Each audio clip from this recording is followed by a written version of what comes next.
Hey everyone, it's Denise Brown from the Caregiving Years Training Academy. Thanks so much for being with me today. This is part of an ongoing series where we're going to be specific about our caregiving fatigues. So, what wears us out as we help and care for members of our family? In addition, you can think about this in terms of your work. In the workplace, you also might be caring for patients or clients. I had this aha moment about compassion fatigue several years ago. One of the participants in our certified caregiving consultant training program was talking about her mom and how it seemed like her mom just couldn't cope anymore.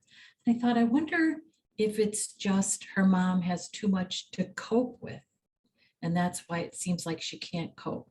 So, for instance, she's already coping with the loss of a spouse, the loss of independence, the loss of her own health. And then to add in one more thing to cope with, you just don't have the energy to continue to cope. You're coped out. And once I had that insight, I thought, you know what? Compassion fatigue is really an umbrella term.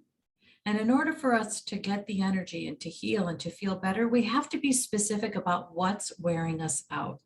So since May, we've been going through a series that gets specific about what wears us out. And it's really based on a book that I released this past spring that is called Healing Words. And I'll share more about the book at the end. Okay, if you're here for CEUs, I will share a link to your CEU payment. CEUs are $15 at the end of today's presentation. In addition, you will receive a follow-up email with details about today's presentation, including the evaluation form if you're here for CEUs and if you're not here for CEUs. Okay, so let's talk about trying fatigue. And as I think about the different fatigues, I'll tell you what I think. If we feel like we try so hard and just can't get to a better place, it absolutely wears us out. So in the past, we've talked about coping fatigue. We've talked about change fatigue. So today we're going to talk about what it's like when you feel like you are trying everything within your power and you just can't either change your circumstances or change how you feel. I thought it would be helpful if we talked about what are the signs of compassion fatigue. And I just want to let you know that I took this from a Canadian study from the Archives of Internal Medicine. And so this particular researcher talks about these signs to indicate that we might be just worn out. It's hard for us to feel anything more on behalf of ourselves or someone else. So when we have compassion fatigue, we might have these feelings of failure and guilt and self-doubt. And I'd love if you wouldn't mind sharing in the chat room which of these signs seem relatable to you today. In addition, compassion fatigue can really wear on us with our sleep. We might not be able to release a worry before we go to sleep at night. We might also have had an experience that left us feeling somewhat traumatized, and that can be difficult for us to fall asleep because of the trauma. So for instance, last week, my dad, who's 90, took a terrible fall at home. He was doing something he shouldn't have been doing. He was reaching for something while he was balancing on something no one in their world could balance on. So he fell backward. His fall was broken by my mom's exercise bike. My mom is 87, but she is determined to stay in shape. And that was the good thing. He has a gash in the back of his head. That they treated with 6 staples, but the real problem is he has this massive skin tear along really his forearm. And what happened was he tore off all layers of the skin, almost like an accordion. They just rolled back and exposed 6 inches of almost, it's just like down to the bone. So I was with in the emergency room with him when they were taking care of this wound, and I just kept thinking about what it looked like on Tuesday night, and I could not fall asleep because I kept thinking about what the wound looked like, how my dad was yelling out in pain. And if you've had experience caring for someone, whether it be a family member or a patient, and you are seeing these really difficult injuries, it's going to wear you out. The trauma on top of trauma on top of trauma is going to wear you out. And that's what sometimes keeps us awake at night, because we can't release that particular thought or vision. In addition, we might not be as effective on the job. We might have a difficult time concentrating. And we might feel overwhelmed by obligations, meaning it seems like everybody wants something from you and you feel like you just don't have enough to give. You're spent. You're done.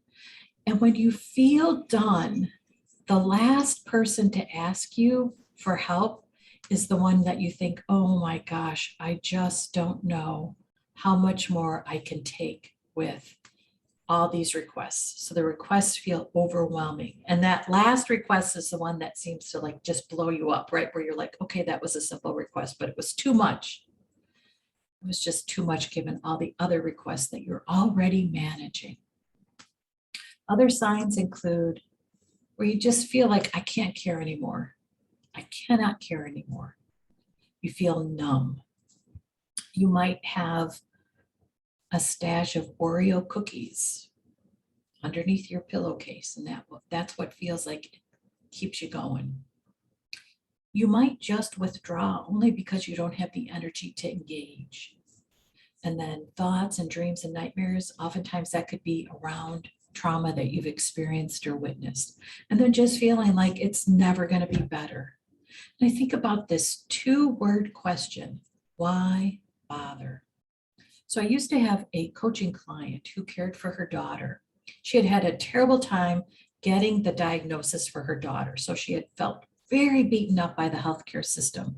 So anything she seemed to try just never got her feeling like her daughter was getting the care that she really needed. And so she would sometimes say, why bother? Why bother? And I think that level of pessimism just reflects on how hard we've been trying and how deep that brick wall is that we're hitting. Okay, so when we're caring, we try hard, right? So I'd love for you to share in the chat room about an experience where you've really tried to change a circumstance or a situation. And it could be your caree's circumstance or situation or your own. And it could be a situation that you had in the workplace or in a relationship or just with yourself. You were trying to improve situations so that you could feel like I can connect to self-care. It just didn't happen. So I had actually had a planned vacation day this past Friday. And I have had a difficult time trying to take time off, but I had cleared my schedule and I was going to meet my sister and brother-in-law for a cross-country meet.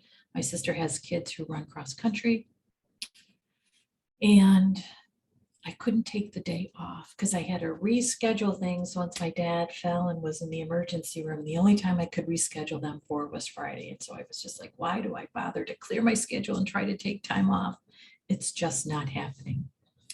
And in the chat room, okay, Anne Marie is sharing chronic diabetes for a care partner, and your care partner won't change habits.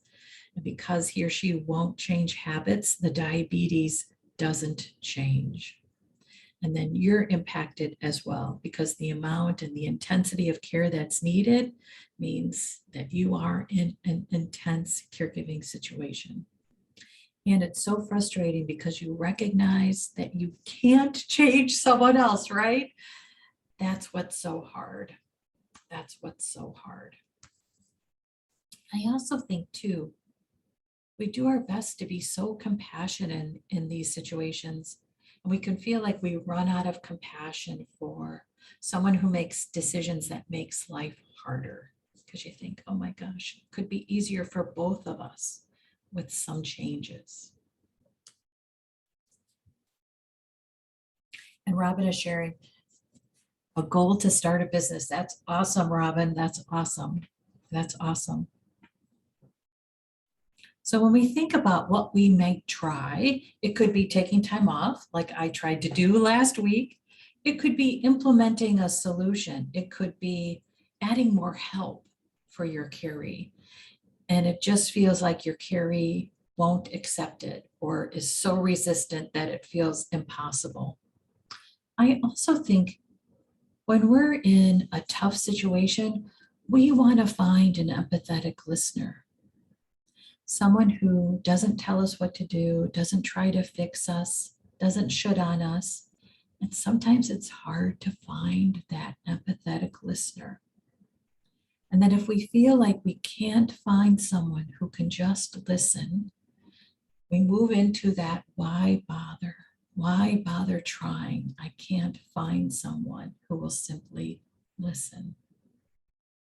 I also think we can try to create an easier day for ourselves. I really believe that when we wake up in the morning, we're thinking, how can I make this an easier day? We really and truly are not trying to make it harder on ourselves.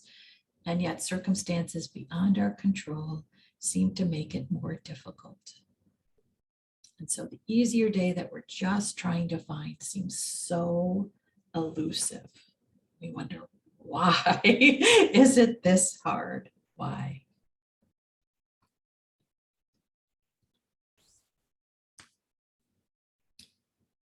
Okay. So I'm just curious, what's a solution that you've tried to implement into your day that didn't work? It could be a specific example of a solution. It could be a more generic example of a solution, but what have you tried which didn't work? So I think about self-care. And I have tried different ways to wake up in the morning and immediately experience some kind of self-care. And in the summer, it was easier because the sun is up early. I can get up early. I was going to our outdoor community pool and swimming. I was getting there at 7. It felt great. And now that the days are darker in the morning, I'm having a hard time getting up and doing something like going outside and taking a walk, or even just getting up and doing a 7-minute workout through an app. I don't know if you're familiar with 7-minute workouts, but they're awesome. There's quite a few free apps that actually walk you through what the 7-minute workout is. So I feel like I'm trying to figure out what's my new self-care routine for the mornings, given that the mornings are so still feeling like midnight and it feels elusive. And because I'm struggling to figure out what's self-care, it feels like I'm running behind. So I guess, when do you feel you're running behind? Feel free to share in the chat room. And then how do you feel when you try so hard and nothing works? What's the description that comes to mind for you? What's the emotion you feel? Defeated, Anne Marie, that is it. Defeated, absolutely. I was thinking of frustrated and overwhelmed, but I think defeated is it. You feel beaten down by life, by situations, by circumstances. I think sometimes when you feel defeated, you can also feel a sense of almost being punished, right? Like, oh my gosh, where's my big break? Or where's my little break that I can take during the day for just 5 minutes to catch my breath? So you can see why it's so exhausting when you have trying fatigue, because I really feel like it's hard for us to get back up and get out into the battle because we just feel defeated. So when I think about all the compassion fatigues, I really feel like trying fatigue is the one that is most difficult for us to endure and to feel like we can overcome. So interesting that you said defeated, Anne Marie, because I guess I was thinking, you know what? There are losses for us when we're experiencing trying fatigue. And we can lose our hope. We can feel like we've lost our quality of life. When life feels difficult, it can feel like there isn't really quality to it. I was at a virtual conference recently, and the presenter was giving a definition of abundance. that was eye-opening for me. I think when we feel like abundance is a conversation around money, but she really expanded the definition to say, basically, anytime you feel like you have enough, you're in a state of abundance, which made me think about why it feels so good after I go grocery shopping and I feel like I have a full fridge, or why it feels so good when I go and get gas in the car and I have a full tank. It's because I'm enjoying abundance. And when you feel like abundance is part of your life, I think you have a quality of life that feels good. Food in the fridge, gas in the car. You have options about meals, options about where you can go. And if those options are taken away, if you're living a life that feels like it's scarce rather than abundant, it impacts our quality of life. And in a caregiving experience, we can feel like there's just not enough help and support. And without enough help and support, our quality of life suffers. And that's a loss for us. It's a significant loss for us today. And if we think about our future, it starts to become worrisome because we think, oh my gosh, how am I going to show up in my future in my best shape? Because I don't have time, energy, money, resources, access to keep care of myself in the way I want to.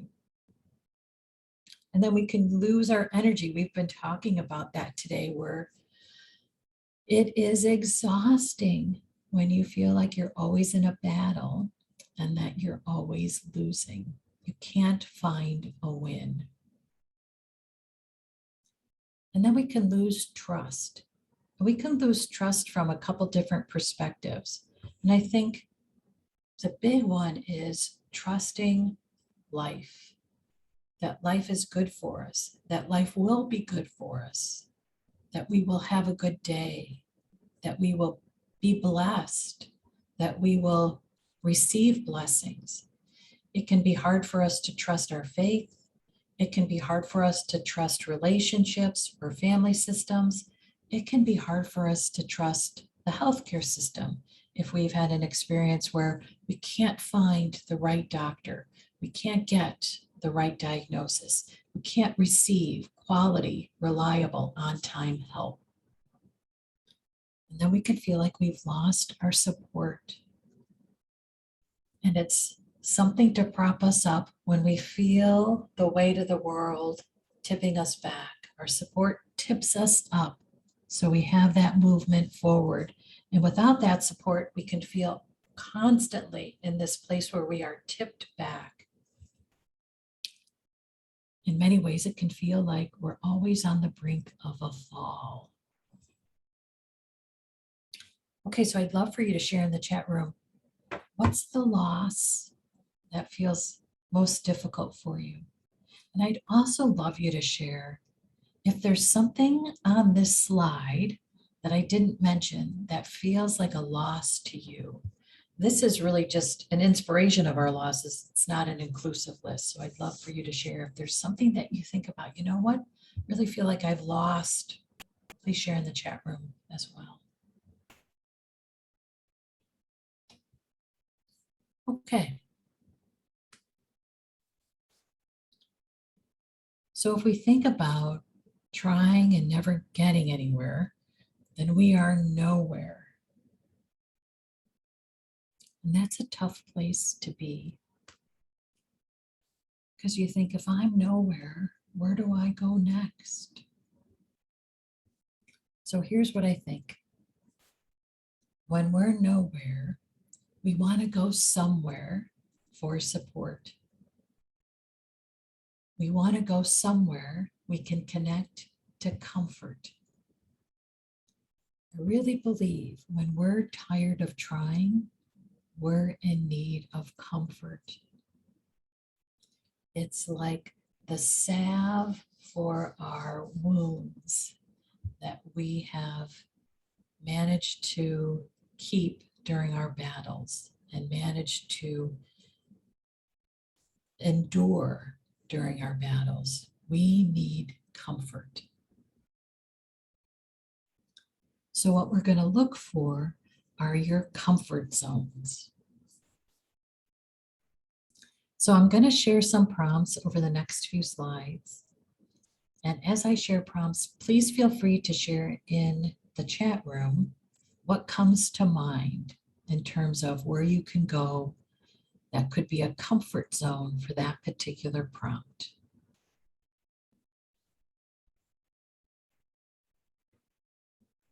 Okay, so when you're tired of the healthcare system, where can you go to feel taken care of? So I think of the healthcare system as hospitals, home care agencies, long-term care facilities, doctors, urgent care, the pharmacist, wherever it is that you feel like you're interacting right now, that's part of the healthcare system. And when that gets hard, we feel like no one is taking care of us and or our caree. So the comfort zone is about where can you feel taken care of?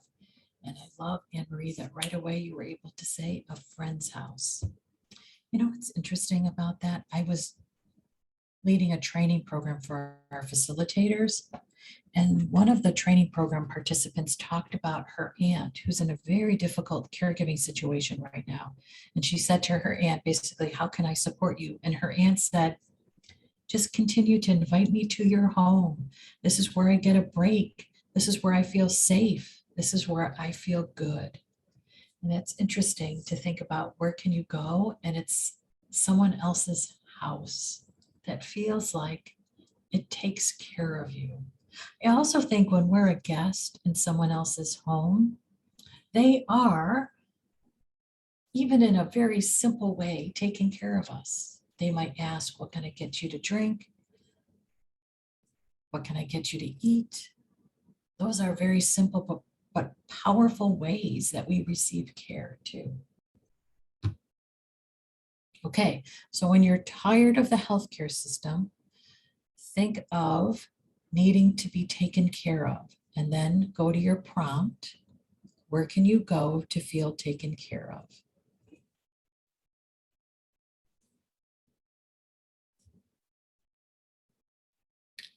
Okay, we want to get along with our family members all the time. The reality is that's pretty impossible. I wish it were that way. So when you're tired of trying with your family, and that could be your caree, it could be other members of your family. Maybe you have some teenagers and you think, I'm tired of trying. In situations where you're tired of trying with your family, I think that we're in need of love. So think about, when do you feel loved? So I love what you guys are sharing in the chat room, friends and your faith community. I also think it's important to pay attention to what comes to mind for you, because it reminds you that when you feel like you're looking for love because it's not there, you can connect to a source of love in your life through your faith, through your friends.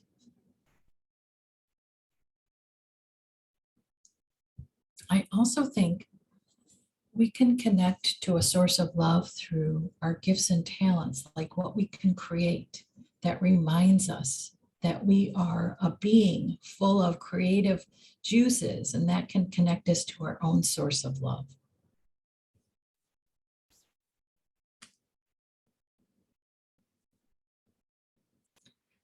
Okay, so when you have a situation where you've been trying with your caree, and you could also think about a patient or a client, it can feel exasperating. You can feel like you have no more patience for this situation because you've tried everything. When you feel impatient because of a situation in caregiving with your caree, think about calm as your solution. So when do you feel calm?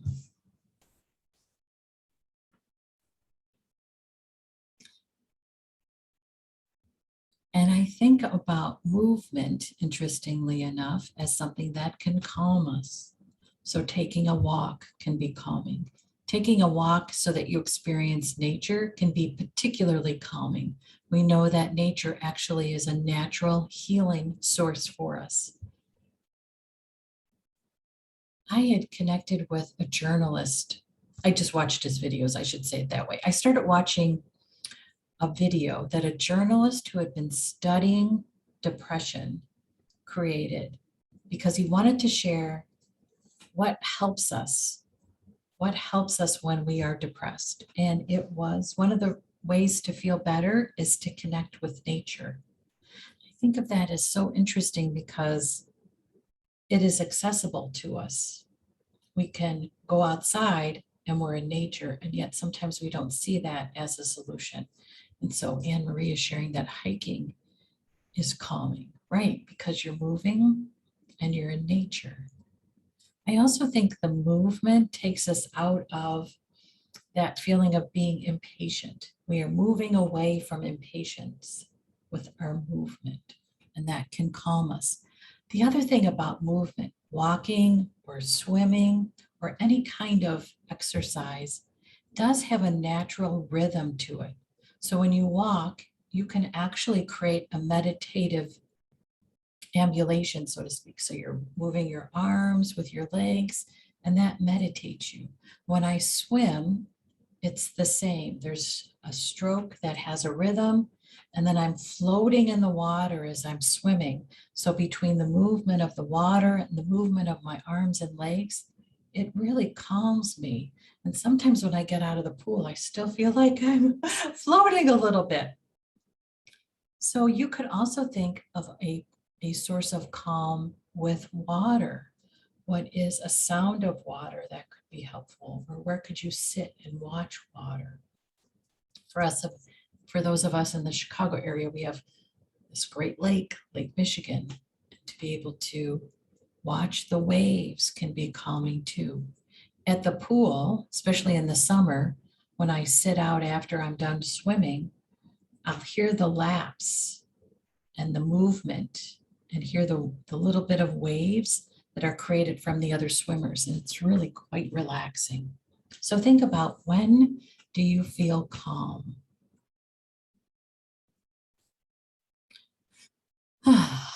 Okay, I'm just going to change that. Fix that typo. Okay. So when you are tired of trying to get what you need, oh my gosh, you're asking, you're advocating, you're following up, you're taking diligent notes so that you can follow up in an informed way, and you're still not getting what you need. Where's your comfort zone when you want to feel supported? So where do you go? Who do you spend time with? What do you do when you're in need of support because you're tired of trying to get what you need? And I'd also love you to share in the chat room if you've had an experience, a successful experience recently, where you've advocated for what you needed and you got it. Yeah, Anne Marie is sharing that girlfriends are supportive. And I think in many ways, Anne Marie, this idea that they might not have answers but are supportive is okay, because sometimes we're not necessarily in need of answers, we're just in need of stress release. And if they can support us, we can feel, okay, some of the stress is relieved. And now I can think because I'm not so stressed. And now I can hear my own answer. Sometimes the stress is so loud, we can't hear our answers. And if we feel less stress, that's when we hear, oh my gosh, I know what to do. I can take the next step. You've had that happen to you, I'm sure, where you just feel like, oh gosh, now that I'm not so stressed, I know what to do. And in order for us to release the stress, it's this idea that we have support and empathetic listeners. Yeah, and talking to other healthcare professionals can be helpful as well. What's your experience? What's your suggestion? What's your guidance for this particular situation? What can I do next? So I often think in a caregiving situation, one of the questions that we just have to be ready to ask everyone is, what can help me? What can help my caree? And it's a question that you ask everywhere of everyone, because you never know who who might have the answer that can change your day for the better. I also think too that we want to be specific of perhaps the kind of support that we want. So it could be support with someone listening. It could be support with someone just taking a walk with us. It could be support with someone just giving us a complete break from what we're worrying about and putting us in an experience that's very different than the experience we typically have. So I feel supported, for instance, when I do spend time with my sister and brother-in-law at these cross-country meets. Like, we don't talk about caregiving. Like, we just are completely involved in watching her kids race. And I feel supported in that environment because I'm not worrying about anything. So it's the release of the worry because I'm totally focused in on this particular situation. So that's a way of feeling supported. Who could actually take you out of your current stressor so you get a break from it? That's a way of being supported as well. Okay. Oh, so I thought about this one for a little bit. So we can get tired of being broke. And there's different ways that we can think about being broke that are helpful. We can feel like maybe the bank account is too low, our energy level is too low, our hope is too low, our resilience is too low, and maybe even sometimes our courage is too low. So we might have a situation where we think, I have got to be courageous to have this conversation, or to make this request, or to drive this change. I'm just too tired to do that right now. So because there's either pieces of us or pieces of our life that feel broken, we can feel like we are pieces. We're not whole. And so we want to feel together. So I'm curious, where's your comfort zone when you want to feel back together, whole?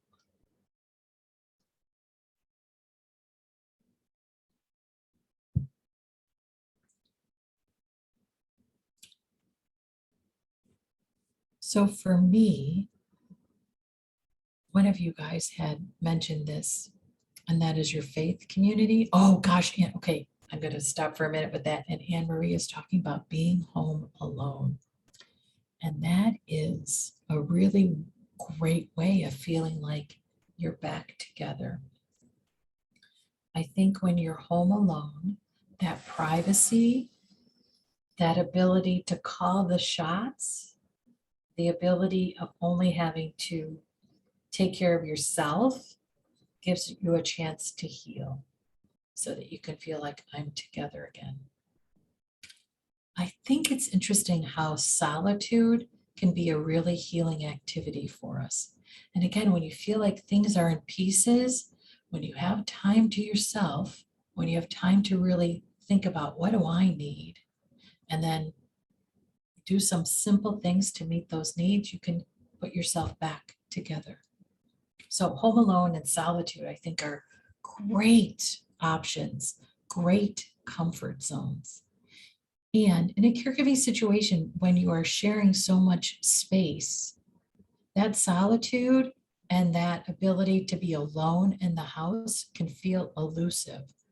And I think it's good to have that as a priority, that when the opportunity presents itself to be home alone, to take it without guilt or explaining why it's important or waiting for someone to approve it.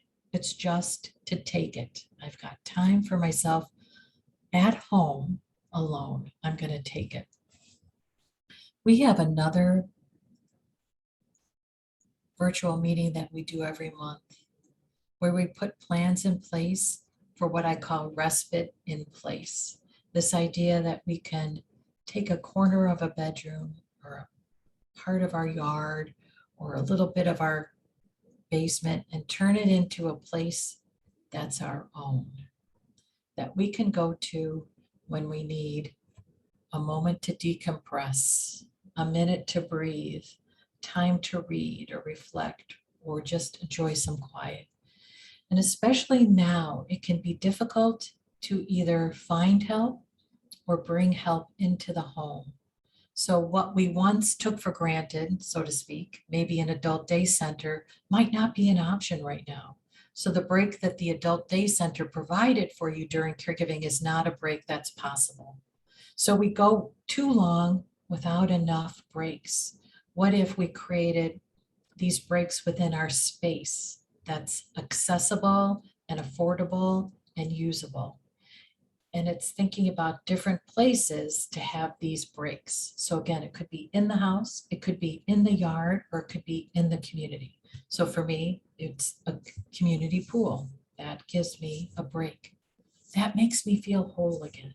So rather than doing without, because there's just not an option, it's really thinking through what's an option given what space I have and how can I create it. So Brianne, who's on our call with us right now, she created a little bit of a space in her garage. Another family caregiver actually redid her yard so that it's a respite in place space for every member of the family. And they use it as a family and as individuals within the family. And it's accessible for her daughter who's in a wheelchair. So everybody gets to use it. What's interesting is she brought in different features. So there's a fire feature, there's nature because there's trees all around it. So you could think about bringing in different elements like fire and water and air so that you're connected to nature in this space. So if you're interested, I'll share a link with all our other events. You're welcome to join it. It's every month for an hour and it's free. And it's called our Respite in Place Space Planning. Okay. And I think ultimately, when you feel broken, know that you deserve to feel whole again. Know that you don't have to go through life always feeling broken, that you deserve to be whole. Regardless of how broken your life can feel, you deserve to feel whole, back together. So bottom line, when you're tired of trying, and think specifically about what's tiring about this particular try, go to your comfort zone. So we just went through 5 different comfort zones for you to think about. And here they are. So you're going to look for comfort zones that take care of you, that love you, that calm you, that support you, and that heal you. So these are the prompts you're going to keep in mind when you're tired of trying. So let's take a few moments and create a meditation for you, which could also become a comfort zone for you. We have been really talking about where to go or who to be with. We can create a comfort zone of being with ourselves through a meditation. So here's what I'd like you to do. Wherever you are, get comfortable. And if you're sitting, plant your feet firmly on the ground. And then if you can, have your hands raised up, but resting lightly on your legs. I'm going to ask you to close your eyes and focus on your breath. Just take some deep breaths in and out. And I'm going to ask you to focus on the sound of my voice and on your breathing. And if you're in a space where there are other noises, I'm just going to ask you to let those noises float past your awareness. And you're breathing in and out. You've got your eyes closed and you're focused on the sound of my voice. Where you are right now, you are taken care of.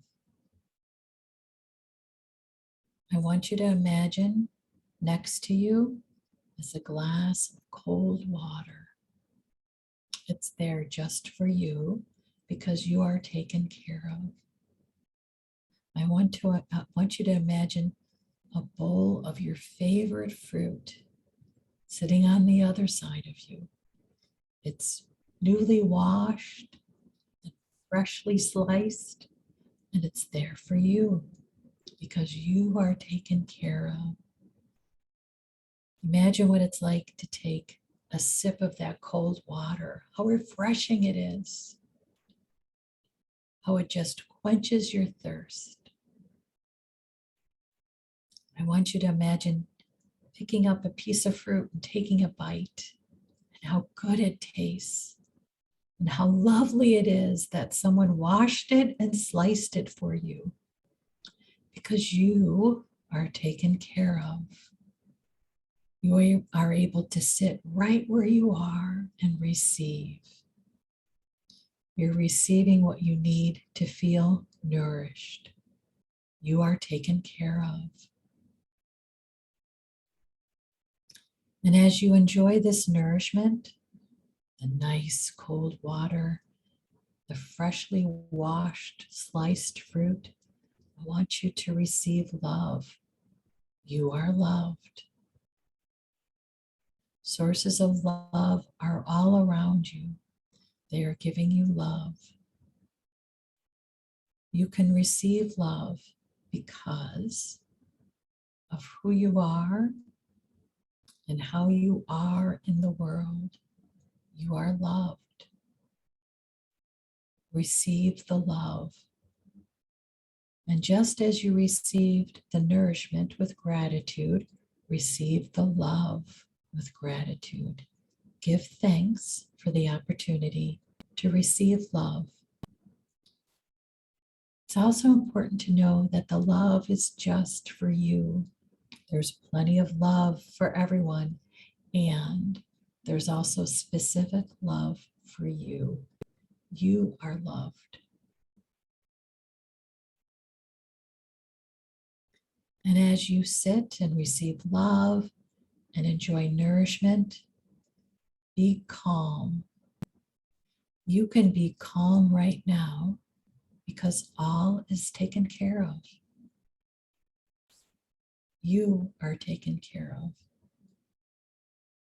All is okay, which is why you can receive calm.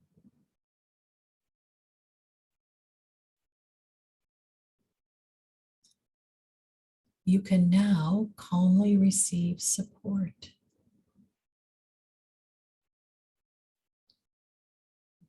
The universe, your faith, your God wants you to have happy moments in life. You deserve the support of these happy moments.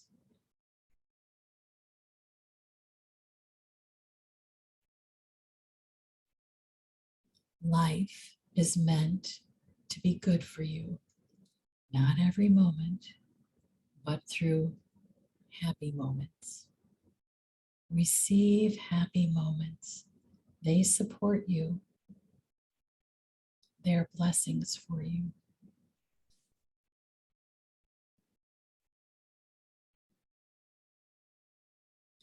I want you to imagine yourself healed.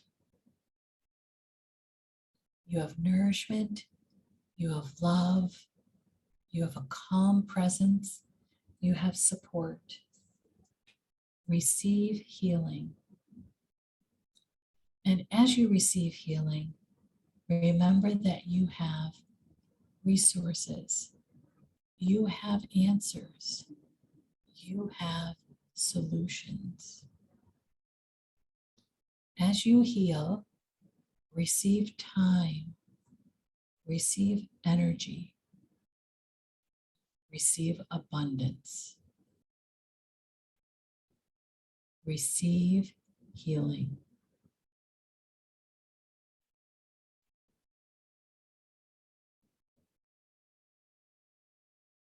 Take another few seconds and continue to receive. Know you are taken care of. Know you are loved. Believe in your calm presence. Receive support. Be healed. You are whole.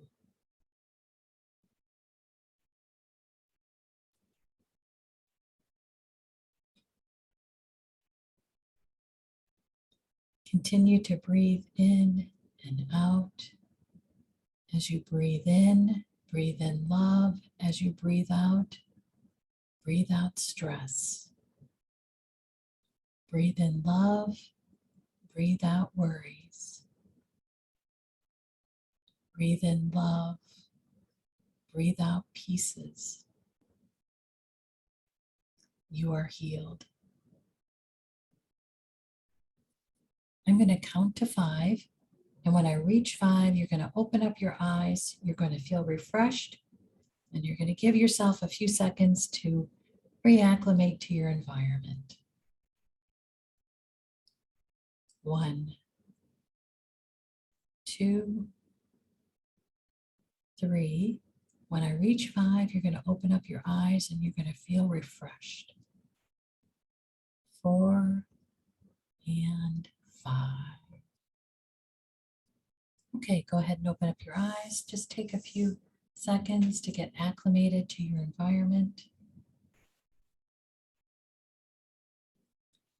And then tell me how it felt.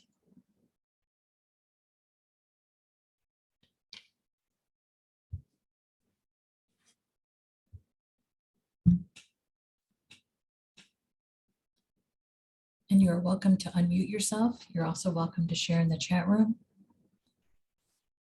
And if this is something that you want to do on your own, which is close your eyes and just have some sayings that you can tell yourself as you take some time to breathe in and out, you can say, I am cared for, I am loved, I am calm, I am supported, I am healed. You could just repeat those statements to yourself for a few minutes as you close your eyes.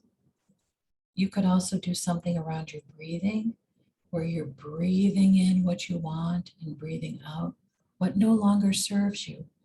So you could breathe in love and breathe out stress. Breathe in love, breathe out worries. We spent maybe about 5 minutes in that meditation. So these meditations and visualizations don't have to take a long time, but they can be quite powerful for you. So if you think about your respite and play space, maybe you decide, you know what, I'm going to turn a corner of a bedroom just for me. It could be that you just have a chair and a footstool, and you go back there to close your eyes and meditate and breathe in what you want and breathe out what you don't, and to feel taken care of and loved and calm and supported and healed.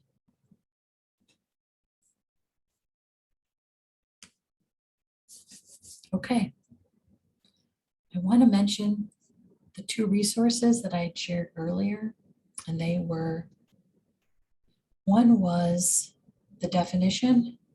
Actually, you know what? What I want to share is that you can take self-assessments for compassion fatigue. And I found these 2 online. I want to share in the chat room. If you ever want to take them just to see where you are with compassion fatigue, you can do that. I'm going to stop sharing as I post them in the chat room. And then I'll share where you could go to pay for your CEUs too. So feel free to share, how did you like today's presentation? What was helpful for you?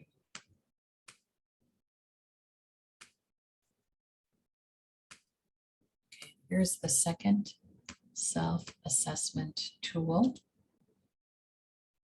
And then let me share some links for you in the chat room. And then if you have any questions, feel free to unmute yourself and ask, or post in the chat room. So there is a link if you need CEUs, and there's a link to the evaluation if you don't need CEUs.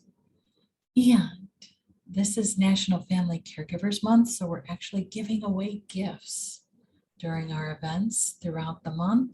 So today we're giving away a free enrollment in our Certified Caregiving Facilitator training program. So it's a $300 value. So if you're interested in a chance to win, please share in the chat room when your birthday is. We'll go by birth dates. And it was great to connect with you guys today. Thank you for being such a great audience, great attendees. So appreciate your sharing in the chat room and joining me.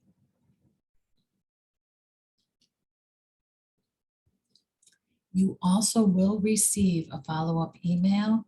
It'll go out at just about 1 p.m.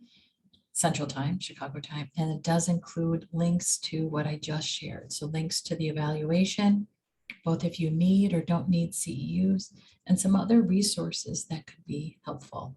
In addition, our next monthly webinar around the caregiving fatigues is Healing from Grace Fatigue, and that's the first Wednesday in December.